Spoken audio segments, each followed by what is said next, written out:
Halo teman-teman, akhirnya ya APBN Januari 2025 sudah akan dipublis oleh oknum Menteri Keuangan ini ya. Kemarin sudah dipublis kemudian dihilangkan dari internet loh. Sudah dipublis nih, dihilangkan dari internet. Oke, coba gue lihat teman-teman ya. Kita kasih lihat berita yang gua dapat ya. Jadi ini judulnya adalah Kemenkeu sempat publikasikan APBN kita Januari lalu dihapus gitu loh. Kok bisa lu mempublikasikan terus dihapus? Ini kan ada 2 kemungkinan. Kemungkinan satu adalah terjadi sabotase. Ya dong? Bagaimana bisa? Ini sudah diketik nih, di-drafting di dalam IT, di IT-nya, di back-end-nya, kemudian diklik publish. Ada orang yang mengklik publish, kemudian dihentikan, dibatalkan publikasinya, berarti kan ada yang sabotase. Kemungkinan pertama. Kemungkinan kedua adalah kekacauan administrasi di lingkungan Kementerian Keuangan. Ada yang bilang publish, ada yang bilang nggak usah publish. Ketika sudah publish, tiba-tiba orang atas langsung potong Kompas, dihentikan, dipotong. Orang sudah publish kok malah dihapus beritanya, ya kan? Ada 2 kemungkinan dan dua-duanya adalah kesialan bagi warga negara Konoha, bisa punya menteri seburuk itu teman-teman ya. Ini Bloomberg Kementerian Keuangan sempat mempublikasikan laporan realisasi anggaran APBN ya Januari 2025 atau biasa disebut APBN Kinerja dan Fakta. Sempat Bloomberg ini sempat melihat dokumen tersebut diunggah ke situs Kementerian Keuangan ya, namun sesaat kemudian diturunkan dari situs tersebut. Kok bisa Menkeu begitu ya? Ini ada 2 kemungkinan teman-teman ya. Kemungkinan pertama disabotase orang dalam, kemungkinan kedua adalah kekacauan administrasi di internal mereka. Dua-duanya berita buruk bagi kita semua ya. Kemudian Kepala Biro Komunikasi Bapak Denny Surjantoro membenarkan pihaknya telah menarik kembali ya. Iya di-take down dulu katanya laporan APBN Januari karena kebetulan konversinya APBN kita dimajukan besok. Oh, jadi mungkin dia rencananya dipublis sekalian dikonvers di tanggal 12 Maret gitu ya, tetapi dipindahkan menjadi tanggal 13 Maret sehingga dipublisnya besok aja kira-kira gitu ya. Dan gua kan bikin video ini di tanggal 13 ya. Nanti kita nantikan teman-teman bagaimana publikasi APBN dari Sri Mulyani. Penundaan pelaporan data anggaran bulanan ini membuat para investor khawatir bertanya-tanya mengenai kondisi keuangan pemerintah kita setelah Pak Prabowo memerintahkan ya perombakan atas rencana pengeluaran dan pendapatan untuk mendorong pertumbuhan. Indonesia belum melaporkan neraca anggaran Januari pada hari Rabu ya, bla bla bla. Kan harusnya kan Januari dilaporin Februari, Februari dilaporin Maret. Sekarang sudah Maret nih. Sekarang udah Maret nih, Januari belum keluar. Kalaupun Januari keluar, Februari bagaimana? Mesti keluar dong langsung sekalian ya. Nah, para investor sedang menunggu data terbaru untuk mengukur dampak dari langkah-langkah fiskal terbaru-baru ini ya. Yang kedua, ini di DTC nih. DTC juga kacau nih ya. DTC bikin berita Kemenkeu umumkan penerimaan pajak turun ya. Turun Januari 2025 minus 41,8%. Hilang loh beritanya loh. Bisa begitu loh. Jadi teman-teman di DTC ya tolong dong jangan biasakan membuat sebuah berita sudah dipublis kemudian dihapus atau direvisi, nggak boleh.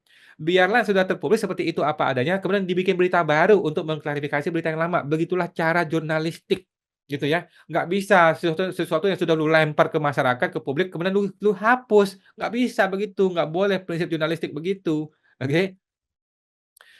Jadi di TC sudah bikin berita tetapi dihapus ya, kemungkinan ada intervensi dari oknum-oknum tertentu ya, tentu saja oknum-oknum seperti Dwi Astuti ya, tapi kita tidak tahu ya. Kemudian ini IKPI, ini lebih kacau lagi pakai IKPI ini ya. Bikin berita penerimaan pajak Januari turun jadi 41,8% ya, penerimaan pajak Januari turun jadi 41,8%. Ini kacau nih beritanya, ini salah nih ya, bukan begitu maksudnya ya. Penerimaannya turun senilai 41% ya, tetapi bukan menjadi 41%. Ini kacau IKPI, siapa sih yang bikin drafting IKPI ini? Kemudian Kontan, Kontan.co.id, nah ini resmi nih ya, Kontan bilang, ini 13 Maret, berarti hari ini dong? Ketika gua bikin video ini ya, setoran pajak hanya 88 triliun ya di Januari anjlok 41%. Gimana negara mau maju ya dengan segala beban ekonomi, segala hutang yang mesti kita bayar. Harusnya naik dong, minimal setara sama, ini malah turun 41%. Mau turun setengah harga, turun setengahnya. Mampuslah Sri Mulyani mengelola keuangan. Jadi semua ini gara-gara core stress. Korteks abal-abal, sampah itu ya, yang dipaksakan sama si oknum menteri, sama oknum dirjen pajak itu ya, dipaksakan bikin kacau negara ini, bikin kita semua stres, akibatnya berentret kepada penerimaan negara yang turun, oke? Ini adalah kerugian negara, teman-teman ya, ini kerugian negara dan ini bisa masuk ke KPK, ya, bisa ditangkap, masuk penjara orang-orang itu ya. Kementerian Keuangan merilis penerimaan negara Januari hanya 88,8 triliun ya. Ini mengalami penurunan 41% dibanding 152 pada Januari tahun lalu. Mampus mampus ya. Jadi gua rasa nih si menteri ini, sengaja menunda publikasi ini supaya dia pikir Februari bakal naik, ya kan. Januari okelah kita turun, tapi Februari bakal naik nih, dia pikir begitu, dia tungguin bulan Maret nih. Ternyata, kita lihat ya bagaimana press release dari Menkeu untuk Februarinya. Jangan-jangan masih sama turun juga ya. Kacau kacau. Oke, ada lagi berita dari bisnis nih. Penerimaan pajak turun 41,9% pada Januari ya, sebulan Kortex berlaku ya. Nah, ini dari, bisnis.com nih ya. Oke, memang turun seperti itu, memang kacau ya, semua gara-gara Kortex ya. Sebagai informasi, belakangan banyak kalangan yang menyoroti potensi berkurangnya penerimaan negara akibat masalah Kortex atau Korstress ya, Kortex abal-abal atau sistem intimidasi perpajakan yang 1 Januari itu ya. Pak Erlangga sudah berkunjung, Pak Luhut sudah berkunjung, semuanya menyerah nih. Pak Luhut ya Ketua DEN mengaku sudah minta Presiden Prabowo untuk melakukan audit. Pertanyaan gua, sampai hari ini sudah diaudit atau belum? Coba Pak Luhut ngomong doang lu, omong-omong doang. Coba tanya Pak Prabowo, sudah mulai diaudit atau belum? Masa nggak diaudit, penerimaan negara turun 8, 41% loh, turun berapa puluh miliar itu. Masa nggak diaudit? Ini kerugian negara, Bos, kerugian negara ini. Mampus mampus nih. 88 triliun di 2025, 2024 172. Nah, 2023 186, 2022 bahkan lebih rendah daripada 2022, Bos. Gila ini ya. Gila gila gila gila ya. Emang kacau nih Menkeu ini ya.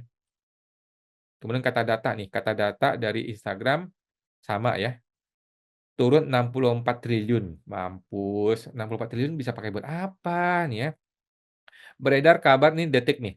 Beredar kabar penerimaan negara anjlok. Sri Mulyani respon begini ya. Dia responnya adalah, "Besok saja ya di konferensi pers saya ya," kata Sri Mulyani. Oke, kita nantikan ya bagaimana, konferensinya hari ini ya.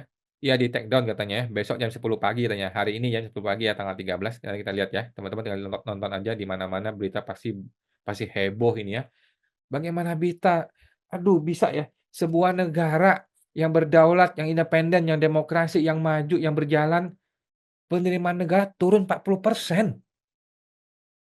Ini kalau di negara benar ya, udah ditendang itu Menteri Keuangan, ditempeleng itu Ditjen Pajak itu. Apalagi Pak Prabowo, orang seperti Prabowo, kan panasan gitu orangnya ya. 41% Bos, 60 triliun dibuang ke laut. Nggak ke laut sih, tapi katanya katanya akan berpindah ke bulan-bulan berikutnya. Tetapi kan neraca kacau balau, neracanya nggak balance jadinya, begini caranya.